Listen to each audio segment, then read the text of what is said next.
I have visited over 200 different amusement parks in 36 different states and 14 different countries.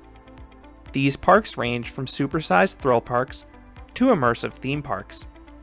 And there are elite few parks that combine thrills and theming. This will be the first of a two-part series ranking my top 50 amusement parks. This video will rank spots 50 through 26. Before starting, I want to note that I have not yet visited China, South Korea, or Australia, but I have visited every major park in North America, most major parks in Europe outside of Poland and Finland, and the major parks in the UAE and Japan. Number 50. Universal Studios Florida in Orlando, Florida. This is one of the best parks in the world on a hot or rainy day. Most attractions are located indoors. Some will criticize the park for its overuse of screens, but it doesn't bother me when they're done well. The park is loaded with dark rides based on popular IPs, with my favorites being Men in Black Alien Attack, one of the best shooters in the world, The Simpsons ride, one of my favorite motion simulators, and Transformers, a fast-paced dark ride simulator hybrid. And if you want thrills, you have two indoor coasters with the highly themed Revenge of the Mummy and Harry Potter and the Escape from Gringotts.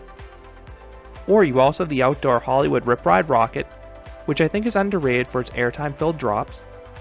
Last but not least, I have to mention Hollywood Horror Nights, the park's acclaimed Halloween event that has some of the best haunts in the world. Number 49. Disney's Hollywood Studios at Walt Disney World in Florida. This used to be my least favorite park at Walt Disney World, but the recent additions have elevated up to the number 2 spot. This park emphasizes quality over quantity with its ride lineup. Star Wars Galaxy Edge is the most significant recent addition. Rise of the Resistance may be a pain to ride, but it's one of the best dark rides in the world, and one of the best rides simply because of its incredible immersion and breathtaking effects.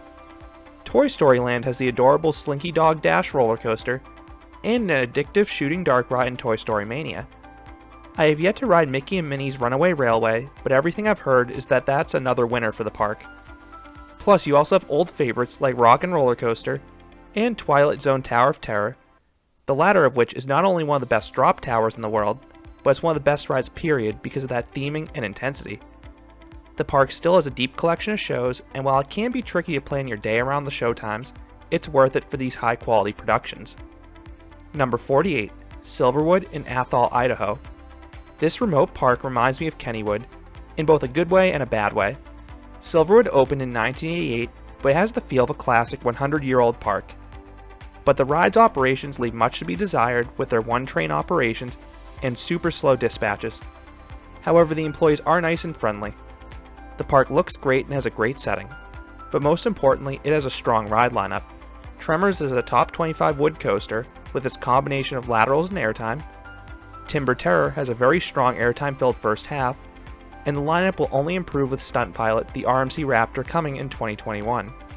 But beyond the coasters, you have a lot of classic flat rides, plus 2 modern thrillers in Panic Plunge, a terrifying drop tower, and Spin Cycle, a giant frisbee with some crazy hang time. Number 47. Fuji-Q Highland in Japan. One of the best parks in Japan, Fuji-Q Highland is often criticized for their poor operations, and there's no sugarcoating it.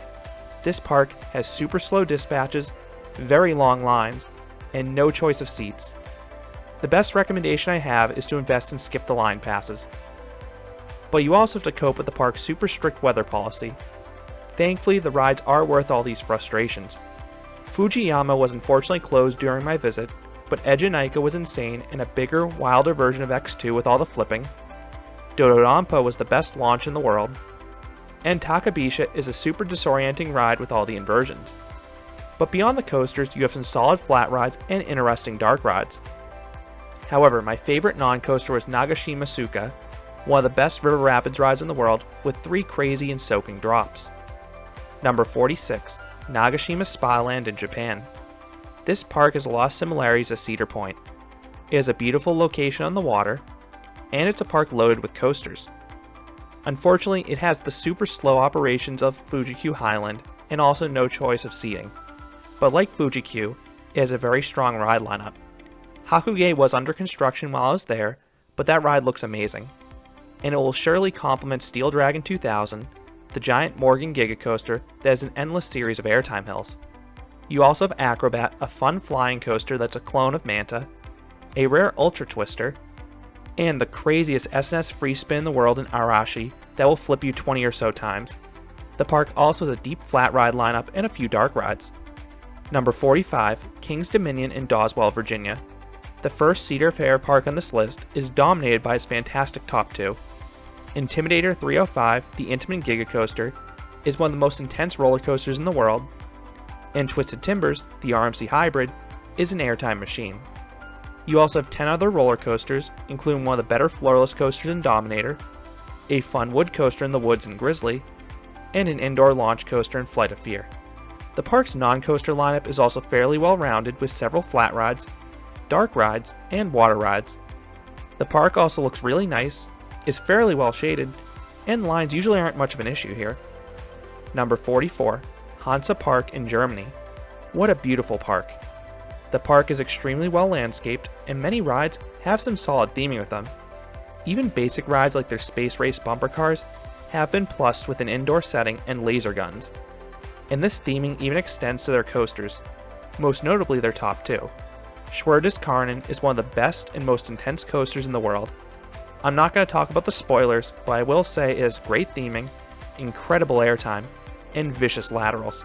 Flug von Novgorod is a well-themed Eurofighter that feels like a smoother Mystery Mine with a launch in the first half. Number 43, Ferrari World in Abu Dhabi.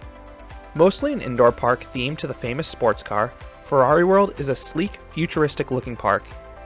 The indoor section has a series of dark rides, including a flying theater, a Spider-Man ripoff, and a shooting dark ride. And one day, you might finally be able to ride Mission Ferrari, the SFX coaster. But the signature rides at this park are the Intamin roller coasters that blast outside the building. Formula Rosa is the world's fastest roller coaster, and it's an incredibly long ride too. Flying Aces looks like Skyrush and has some of the most intense laterals in the world. And then Turbo Track is pretty fun too. Last but not least, I need to mention that this park has incredible pizza because of its Italian heritage. Number 42, Kennywood in West Mifflin, Pennsylvania. I know a lot of people have had issues with this park's operations, and I have too. I've seen them close early, I've seen major rides closed, including Steel Curtain, and rides often run just one train. But the employees I directly face with are usually pretty nice, and I just love the classic feel of this park. This can overcome the bad operations. The mix of old and new rides is incredible. You have 3 classic wood coasters, 2 of which in Thunderbolt and Jackrabbit have exciting drops down the ravine. You also have some rare attractions like Noah's Ark Funhouse and the Turtle Tumblebug. And those coexist with modern thrillers like Phantom's Revenge, one of the best coasters in the world because of its unique setting and powerful airtime, and Skyrocket, a solid launch coaster with a bevy of elements. And I also really like the Ghostwood Estate shooting dark ride. Number 41, Six Flags Great America in Gurnee, Illinois. This park has an extremely deep lineup of rides and attractions. The coaster lineup covers almost every genre, with the stars being Raging Bull, the twisting B&M Hypercoaster, and Goliath, the short but sweet RMC Wood Coaster. And then you have a strong supporting cast of B&M loopers and wood coasters, just to name a few. The park also has a decent flat ride lineup, some water rides, and a Justice League dark ride. And in general, it just seems to be better run than a lot of other Six Flags parks. Dispatches are fast the day I visited, and the park has several single rider lines to try and maximize capacity. Plus, the park just looked beautiful. Number 40, Six Flags Over Texas in Arlington, Texas. The original Six Flags park is one of the best in the chain. Like Great America, the ride lineup is extremely well rounded, but I place it one spot higher because it has better theming than most parks in the chain. And in general, it just looks very nice. Ride operations also tend to be on the stronger side for a Six Flags park, as it was rare to see trains stacked. And that's a good thing because I kept wanting to re-ride the park's top 3 coasters in New Texas Giant, the original RMC with a long airtime-filled layout, Shockwave, an intense Schwarzkopf with powerful loops and intense airtime, and Mr. Freeze Reverse Blast, a relentless launch coaster that is a disorienting blur. Number 39, Six Flags Over Georgia in Austell, Georgia. Another one of the early Six Flags parks, Over Georgia's operations are not as good as Great America or Over Texas. but it looks just as nice and has a superior ride lineup. Twisted Cyclone is loaded with ejector airtime, and Goliath is loaded with floater airtime. The rest of the coaster lineup complements these two rides quite nicely. But this park also excels in the non-coaster department. It has some water rides for hot days, it has some good flat rides, most notably Acrophobia, the stand-up drop tower that's one of the scariest out there, and you have two dark rides, including the unique and eccentric Monster Mansion. Number 38, Blackpool Pleasure Beach in the United Kingdom. This park felt like Kennywood by the sea with its mix of old and new attractions. The park also had a deep wood coaster lineup with Grand National and Big Dipper being the standout coasters because of their surprising airtime. I visited while Icon was under construction, so at the time, the signature steel coaster was the big one. The ride does have a lot of meandering, but it offers great views and that first drop is downright wild. I also love the park's deep collection of dark rides, and my favorite ride at the park was Valhalla, the soaking indoor flume with great drops and impressive theming. Number 37, Walibi Holland in the Netherlands. This is one of the most eccentric parks in the world with its colorful and ragtag appearance. While that appearance may be divisive for some, I think everyone agrees their top 3 is amazing. Untamed is one of RMC's best creations with its relentless pacing, Goliath is a solid Intamin mega coaster, and Lost Gravity is a compact but intense little coaster, albeit a shaky one. The staff there was amazing, and a few of the non-coasters stood out too, most notably Crazy River, the lengthy log flume with a surprising backward segment.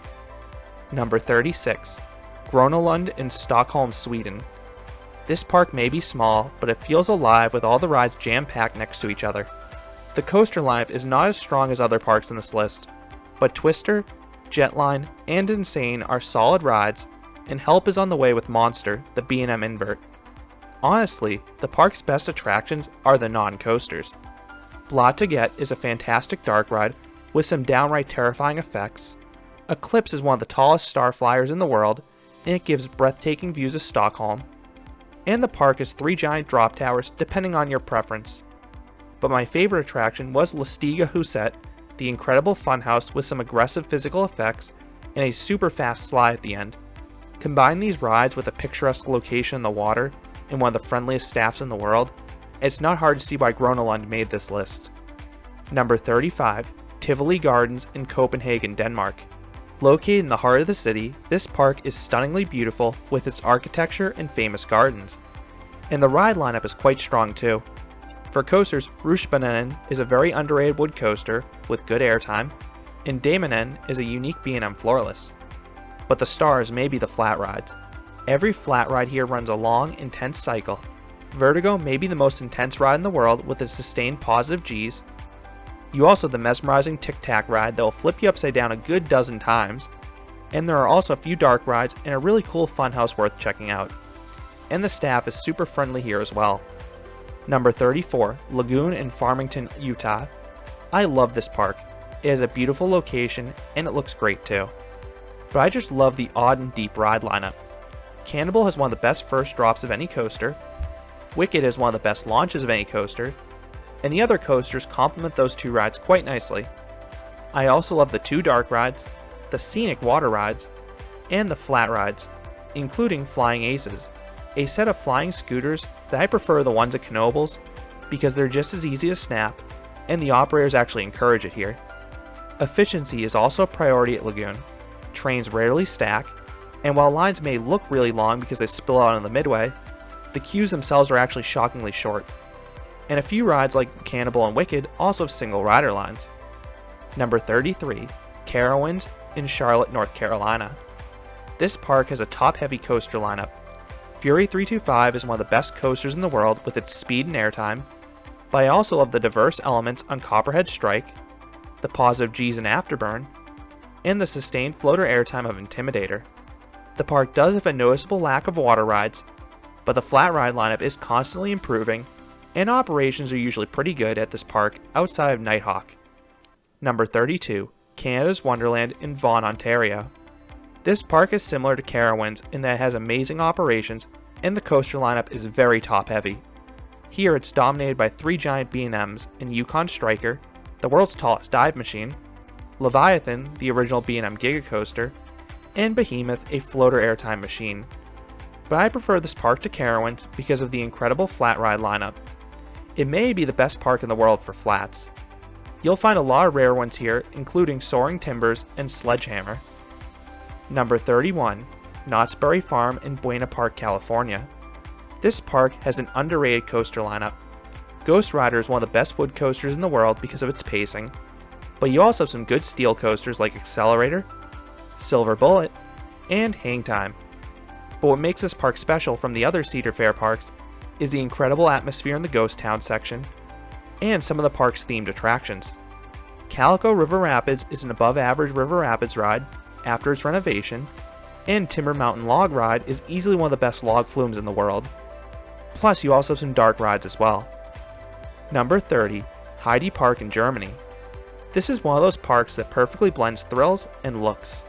The park's appearance is top-notch with the incredible landscaping and often dark theming. The park also has all sorts of non-coasters, but the highlights for me are the big three coasters in Colossus, the first Intamin prefab with a wonderful first half, Flug der Dämonen, a B&M wing coaster with some fantastic inversions, and Desert Race, a small but punchy Intamin launch coaster. Number 29, Parc Asterix in France. Like Heide Park, Parc Asterix blends theming and thrills, except this park has a much happier tone. The goofy theming straight out of the Asterix comic books always brought a smile to my face, especially when it was tied into the rides. Osiris is my favorite B&M invert in the world with its appearance, inversions, and airtime. Tonnerre de Zeus was an unevenly paced wood coaster, but its best parts were fantastic. I also enjoyed some of their other coasters like Pegasus Express and Guterix. The non-coasters are strong too, with my favorites being Menhir Express Log Flume and the Défi de Caesar Madhouse. Operations were very fast at this park as well, just know that seating is often assigned on the coasters. Number 28, Kings Island in Mason, Ohio. This is an extremely well-run park. The park usually runs their major rides with 3 trains, and the staff is extremely accommodating of seating requests. The park has several notable coasters, many of which go out into the woods. Orion was criticized for its length, but it's a fast, super re-rideable giga-coaster with some good airtime moments. Diamondback and Mystic Timbers both go deep into the woods, giving airtime on every hill.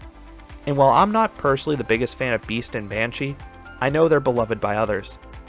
And those are just 5 of the park's 14 roller coasters. The park also has some solid non-coasters to round out the lineup, like Delirium, a fun giant frisbee, and Drop Tower, a rare Intamin roto drop. Plus, you also have some soaking water rides and a dark ride. The park is also just a very pleasant park to walk around with the musical scores, well-kept appearance, and friendly staff. Number 27, Holiday World in Santa Claus, Indiana. This park is quite a bit smaller than the others on this list, but Holiday World earns this spot with its incredible customer service, cleanliness, and dedication to quality over quantity. Voyage is one of the best roller coasters in the world with its setting, pacing, length, and airtime. But you also have 3 other great coasters that also roar through the woods in Thunderbird, Legend, and Raven. The park also has some decent non-coasters like the Gobbler Getaway Shooting Ride and the Frightful Falls Log Flume. It doesn't have as many flat rides as other parks on this list, but that's okay because you'll want to keep re-riding those 4 coasters. I also want to note that this park has one of the best water parks in the world in Splash and Safari, with the 3 water coasters in Mammoth, Wildebeest, and Cheetah Chase. Number 26, Six Flags Great Adventure in Jackson, New Jersey. One of my closest Six Flags parks has a deep coaster lineup. 3 in particular stand out. El Toro has 4 of the best airtime moments of any coaster. Nitro is a long ride loaded with floater airtime through the woods. Kingda Ka is the world's tallest roller coaster and one of the greatest adrenaline rushes in the planet. And then the Jersey Devil coaster could quite possibly be the park's best coaster when it opens this year. But this park is about more than just coasters. It keeps expanding its flat ride lineup with rides such as Wonder Woman, the giant frisbee, and you have some water rides on hot days. You also have not 1 but 2 dark rides, and you also have the Safari, which is an extremely rare treat and one of the park's signature attractions. Plus, you also have an amazing Holiday in the Park event where the park boldly runs 4 of its 5 B&Ms in sub-freezing temperatures. Operations and crowds at this park can sometimes be an issue, but the good far outweighs the bad. So those are my 26th through 50th ranked amusement parks and theme parks. Check back tomorrow for my top 25 favorite amusement parks, or if you're watching this at a later date, you can hop right over to that video. What are your thoughts on any of the parks in this list? Have you been to any of them? I would love to hear your thoughts about any of these parks down in the comments. If you enjoyed this video, I'd appreciate if you gave it a like, and you considered subscribing, because there'll be a lot more roller coaster and amusement park videos here at Canopy Coaster. Thanks for watching.